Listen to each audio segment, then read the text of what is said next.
نحمده ونصلي على رسوله الكريم اعوذ باللہ من الشیطان الرجیم بسم اللہ الرحمن الرحیم وبالآخرة هم یوقنون۔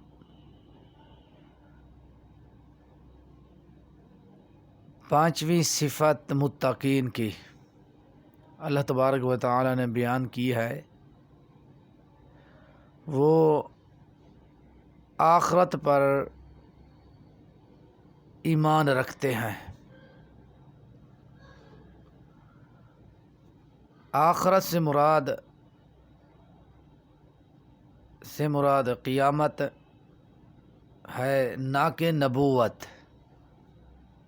اس سے مراد قیامت ہے۔ بعض منکرین ختم نبوت کا خیال ہے، اس سے مراد کیا ہے کہ نبوت، یہ اس مراد قیامت ہے۔ اس کی دلیل یہ ہے، اللہ تعالیٰ نے فرمایا وَإِنَّ الدَّارَ الْآخِرَةَ لَهِيَ الْحَيَوَانُ۔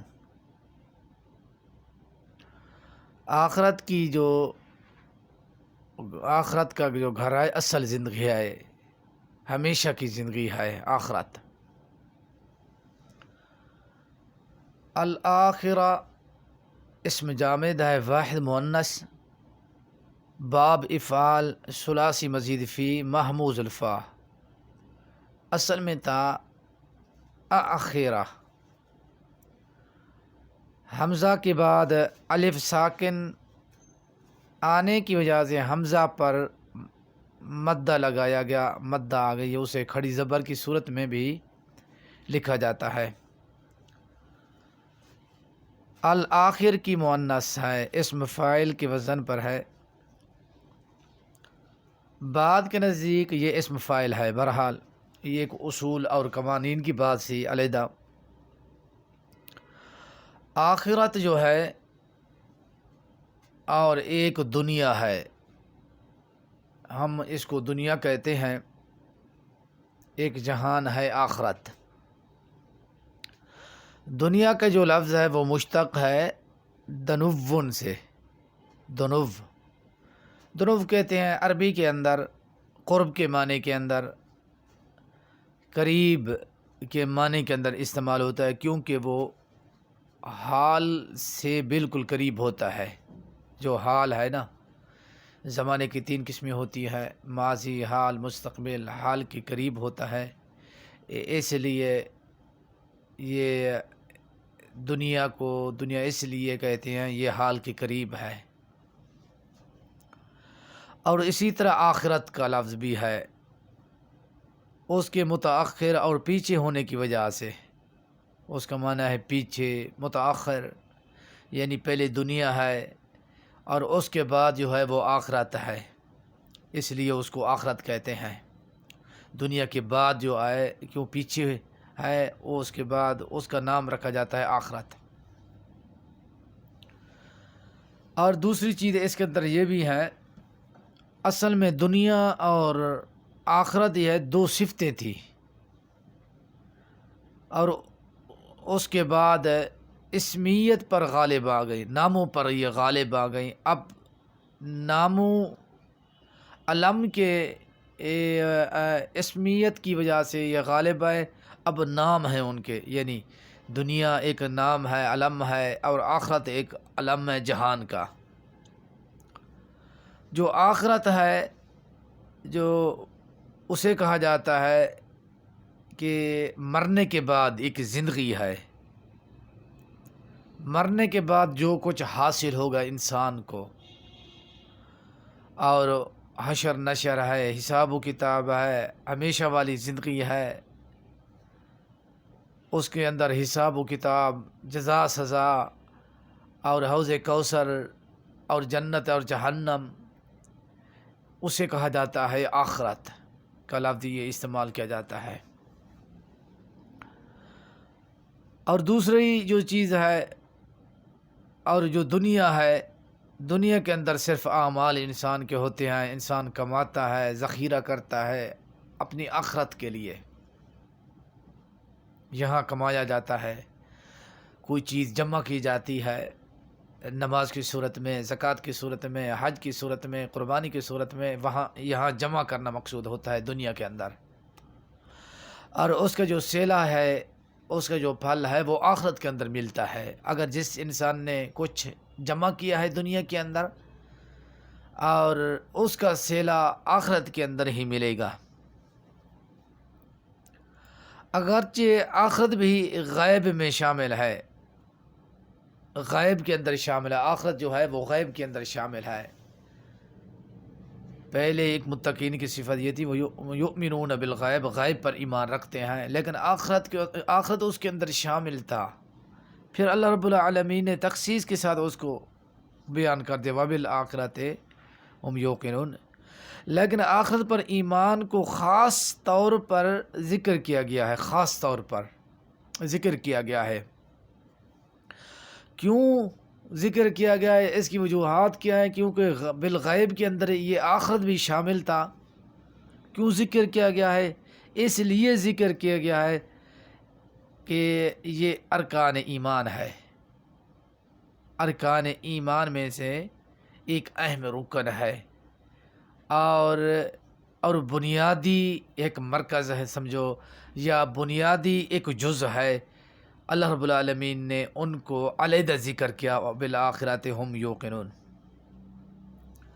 آخرت پر ایمان لانا، انسان جب دنیا کے اندر رہ کر ایمان رکھتا ہے آخرت پر،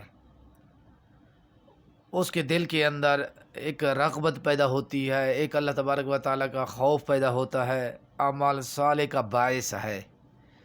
جس انسان کو آخرت یاد نہیں ہے، آخرت پر یا ایمان نہیں رکھتا، آخرت سے اعراض کرتا ہے، وہ کہتا ہے مرنے کے بعد جو ہے کچھ نہیں ہے، یہ نظام دنیا اسی طرح چل رہی ہے، نظام چل رہا ہے کہ اسی طرح یہ نظام چلتا رہے گا. اللہ رب العالمین نے خاص توجہ انسانوں کو، مسلمانوں کو، متقین کو دلائی ہے، تم آخرت کا خیال رکھو. وہ اس کے اندر کسی قسم کا شک نہیں ہے. اور جو شخص بھی آخرت کے بارے میں کہ فکر کرتا ہے، غور کرتا ہے، کہ آپ صلی اللہ علیہ وسلم کی ایک حدیث بھی ہے، نبی علیہ السلام نے فرمایا قبروں کی تم زیارت کیا کرو، کہ قبرستان جایا کرو، تو ذکر الآخرہ، آخرت کو یاد دلاتی ہیں قبر. جب آخرت کو کیسے یاد دلاتی ہے؟ یہ ہمیشہ دنیا کے اندر نہیں رہے، بڑے دولت مند تھے، ثروت والے لوگ تھے، اور بڑے مقام والے، اچھے بھی لوگ تھے، برے بھی لوگ تھے، اور طرح طرح کے لوگ تھے. دنیا کے اندر ہمیشہ نہیں رہے، آخرت کے اندر، کیونکہ آخرت ایک زندگی ہے. جب انسان آخرت کو یاد کرے گا، اور پھر کبھی بھی نماز نہیں چھوڑے گا، کبھی بھی زکوٰۃ کو نہیں چھوڑے گا، کبھی بھی وہ جھوٹ نہیں بولے گا. جس انسان کے دل کے اندر اللہ تبارک و تعالیٰ کا خوف آ گیا، اعمال صالح کے اندر وہ انسان خوش بھی ہوگا، شوق بھی رکھا، مشتاق بن جائے گا اس کا. وبالآخرۃ ہم یوقنون، ہم کو ذکر اللہ رب العالمین نے کیوں کیا ہے؟ حصر کے معنی کو پیدا کرنے کے لیے. خصوصاً تم توجہ کرو آخرت کی طرف، اور راغب ہو جاؤ، دنیا کے اندر اچھے عمل کرو اپنی آخرت کے لیے. اس لیے اللہ رب العالمین نے وبالآخرۃ ہم، اور ہم ضمیر کو ذکر کیا ہے. یوقنون، وہ یقین رکھتے ہیں، آخرت پر وہ یقین رکھتے ہیں. یوقنون کا لفظ اللہ رب العالمین نے بیان کیا، یؤمنون کا لفظ استعمال نہیں کیا. پہلے یؤمنون کا لفظ اللہ رب العالمین نے استعمال کرتے رہے، وبالآخرت کے اندر کہ یوقنون کا لفظ استعمال کیا. یقین ایسے علم کامل کو کہتے ہیں جس میں ادنا سا بھی شک نہ ہو. یقین اسے کہا جاتا ہے جس کے اندر ادنا سا شک نہ ہو، ذرا برابر شک و کوئی شبہات نہ ہو کہ مرنا ہے، مرنا کے بعد قبر کے اندر حساب و کتاب ہے، پھر حساب و کتاب یہ کہ وقت آئے گا، ہم قبروں سے اٹھیں گے، محشر کا میدان لگے گا، حساب و کتاب ہوگا، اللہ تبارک و تعالیٰ کی بارگاہ کے اندر پیشی بھی ہے ہماری، اور پوری زندگی کا حساب و کتاب بھی ہوگا، اور جو کچھ ہم نے کیا ہے دنیا کے اندر، جو برا کیا ہے اچھا کیا ہے، برے کا یعنی سزا ملے گی، جو اچھا ہے اس کو اپنا جزا ملے گی۔ اس لیے وبالآخرۃ ہم یوقنون، یقین کے ساتھ اللہ رب العالمین نے اس کو بیان کیا ہے۔ کسی چیز پر یقین رکھنے کے لیے ضروری نہیں ہے اس پر ایمان بھی رکھتا ہو، بعض چیزیں ایسی بھی ہوتی ہیں انسان یقین رکھتا ہے لیکن اس پر ایمان نہیں رکھتا، اس پر یقین بھی ہو، آخرت پر یقین بھی ہو، اس پر ایمان بھی ہو۔ اب دیکھو موسیٰ علیہ السلام کو اللہ رب العالمین نے نشانیاں دیں، اور اسی طرح موسیٰ علیہ السلام نے فرعون کو نشانیاں دکھائیں۔ فرعون نے یقین کر لیا تھا موسیٰ علیہ السلام برحق ہیں، وقت کے پیغمبر، وقت کے رسول ہیں، یقین تھا ان کو، ایمان نہیں تھا ان پر۔ یعنی یہ چیز ضروری ہے، انسان یقین بھی رکھے ان پر، ایمان بھی رکھے، یہ چیزیں انسان کے لیے، اہل ایمان کے لیے یہ کیا ہے، ان کے لیے یہ چیزیں ضروری ہیں۔ وما توفیقی الا باللہ۔